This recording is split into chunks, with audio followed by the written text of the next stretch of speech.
কাৰ্যসূচীৰে পালন কৰা পৰিলক্ষিত হৈছে। কেমেৰা পাৰ্চনে দৃশ্য দেখুৱাইছে এনেধৰণে গাঁওখনৰ সকলো যুৱক যুৱতীয়ে ওলাই আহিছে আৰু ওলাই আহি তেখেতসকলৰ যি এই 7 দিনীয়া বিহু কৰ্মশালা, এই বিহু কৰ্মশালাটো সুচাৰুৰূপে পালন কৰাৰ চেষ্টা অব্যাহত আছে। কেইবাগৰাকীও প্ৰশিক্ষকৰ দ্বাৰা ইয়াত বিহু কৰ্মশালা ৰূপায়ণ কৰা হৈছে। এই কৰ্মশালাটো প্ৰতি বছৰে যেনেধৰণে পালন কৰিছে, এইবাৰৰ যাতে ভালধৰণে এই কৰ্মশালাটো সুচাৰুৰূপে পালন কৰিব পাৰে, তাৰ কাৰণে সকলো ওলাই আহিছে। ঘটবৰ হালগিৰিখোলৰ বিভিন্ন প্ৰান্তৰ পৰা কণ কণ ছাত্ৰ ছাত্ৰীসকল ওলাই আহিছে আৰু ওলাই আহি এই কৰ্মশালাত অংশগ্ৰহণ কৰিছে। এটা কথা উল্লেখযোগ্য যে প্ৰতি বছৰৰ সমান্তৰালভাৱে এইবাৰো তেখেতসকলে বিনামূলীয়াভাৱে এই কৰ্মশালা অনুষ্ঠিত কৰিছে। ইয়াত কেইবাগৰাকীও বিশেষজ্ঞ আছে।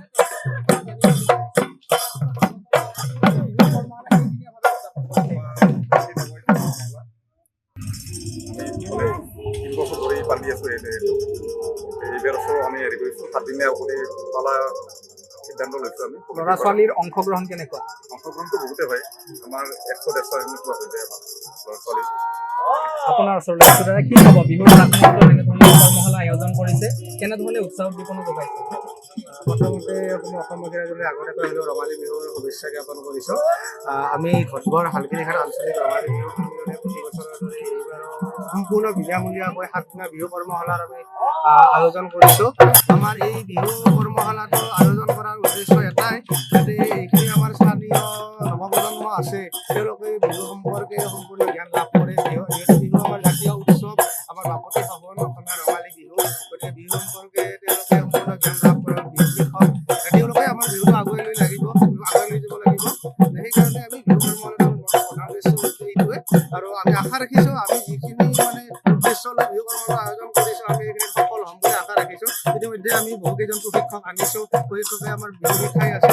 তেওঁলোকে ইতিমধ্যে আমাৰ লগত এশতকৈও বেছি ইতিমধ্যে প্ৰশিক্ষাৰ্থী আমাৰ এতিয়া হৈছে। আমি আশা কৰিছোঁ আকৌ ওলাই আহক, আকৌ মানে ইয়াতকৈও বেছি আৰু কালি ইয়াতকৈও বেছি হ'ব। 3 নম্বৰ দিন আমাৰ বিহু কৰ্মশালা।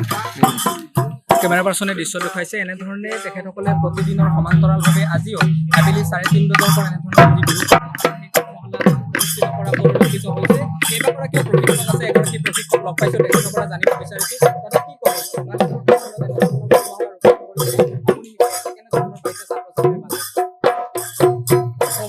শ্ৰোতাবৃন্দকে দৰ্শককে মই আগন্তুক ৰঙালী বিহুৰ শুভেচ্ছা যাচিছোঁ। আজি ঘটবৰ আঞ্চলিক ৰঙালী বিহু সৌজন্যত ইয়াত 7 দিনীয়া বিনামূলীয়া অনুষ্ঠিত কৰিছে। ইয়াত যিকেইগৰাকী প্ৰশিক্ষাৰ্থী আহিছে খুবেই ভাল লাগিছে। তেখেতসকলে বহুতো নৃত্য তথা বিহু বিষয়ত বহুতো জ্ঞান আহৰণ কৰিব বুলি মই ভাবোঁ। মোৰ লগত আছে ঢুলীয়া ৰাজদীপ পাঠক, ৰিয়া বৰুৱা। আমি আটাইকেইজনীয়ে আজি 3 দিন ধৰি ইয়াতে শিকাই আছোঁ। যথেষ্ট ভাল লাগিছে। ল'ৰা ছোৱালী কিমান অংশগ্ৰহণ কৰিছে ইয়াত? ইয়াতে শিকাই আছোঁ, যথেষ্ট ভাল লাগিছে। ল'ৰা ছোৱালী কিমান অংশগ্ৰহণ কৰিছে ইয়াত? ইয়াত 100জনীৰ ওপৰত আৰু ল'ৰাও আছে 60টামান। বিহুৰ প্ৰাক মুহূৰ্তত কি আহ্বান জনাব? এইবাৰ বিহুটো কেনেধৰণে পালন কৰিব লাগে? এইবাৰ বিহুটো আমি অইন বছৰ আন যিকেইবছৰ গৈছে তাতকৈও বেছি জাক জমকতাৰে আমি ৰঙালী বিহুটো উদযাপন কৰিম বুলি ভাবি আছোঁ। এপাহৰ বহাগ বিহুক আচলতে এইবাৰ বিশ্ব ৰেকৰ্ড গঢ়িবলৈ সক্ষম হৈছে মুখ্যমন্ত্ৰীৰ নীতি নিৰ্দেশনাত, আচলতে কি ক'ব? আমি মুখ্যমন্ত্ৰী ডাঙৰীয়াক, শৰ্মা ডাঙৰীয়াক আন্তৰিক শুভেচ্ছা তথা অভিবাদন জ্ঞাপন কৰিছোঁ। কিয়নো আজি আমাৰ বিহুটিয়ে বাপতি সাহোন আমাৰ অসমীয়াৰ এটা জাতীয় চানেকি।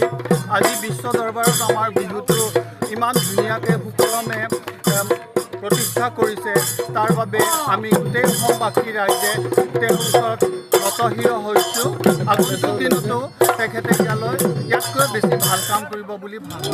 ধন্যবাদ জ্ঞাপন কৰিছোঁ। কেমেৰা পাৰ্চনে এনেধৰণে দৃশ্য দেখুৱাইছে প্ৰতিদিনৰ সমান্তৰালভাৱে লোকসকলে যি বিহুৰ কৰ্মশালা অনুষ্ঠিত কৰিছে, এই বিহুৰ কৰ্মশালাটোৱে আচলতে সকলোৰে মাজত উৎসাহ উদ্দীপনা যোগোৱা পৰিলক্ষিত হৈছে। উৎসুকতা আছে তেখেতসকলৰ পৰা জানিব বিচাৰিছোঁ বিহুৰ কৰ্মশালা ছাত্ৰ ছাত্ৰীসকলৰ মাজত ইচ্ছুকতা বৃদ্ধি পাইছে, ৰাইজ হিচাপে কেনেধৰণে সহযোগিতা আগবঢ়াইছে?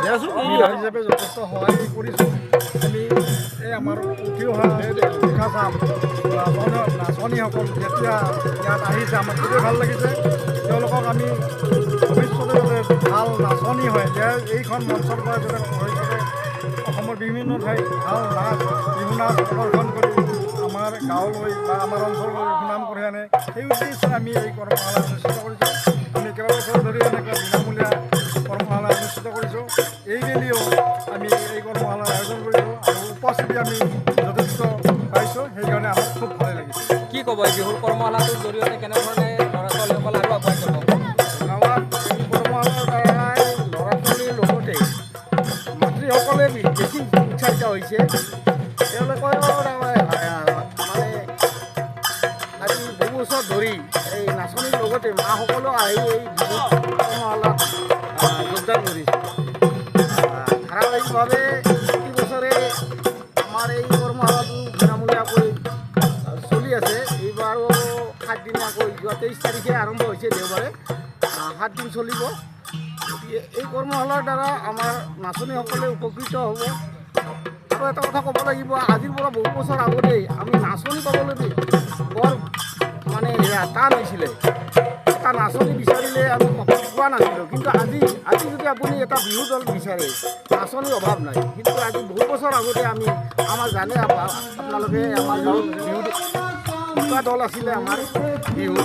সেই সময়ত তাৰমানে নাচনী বিৰাট অভাৱ আছিলে। কিন্তু আজি যদি সেই দলকেইটা থাকিলেহেঁতেন নাচনীৰ অভাৱ নহ'লহেঁতেন।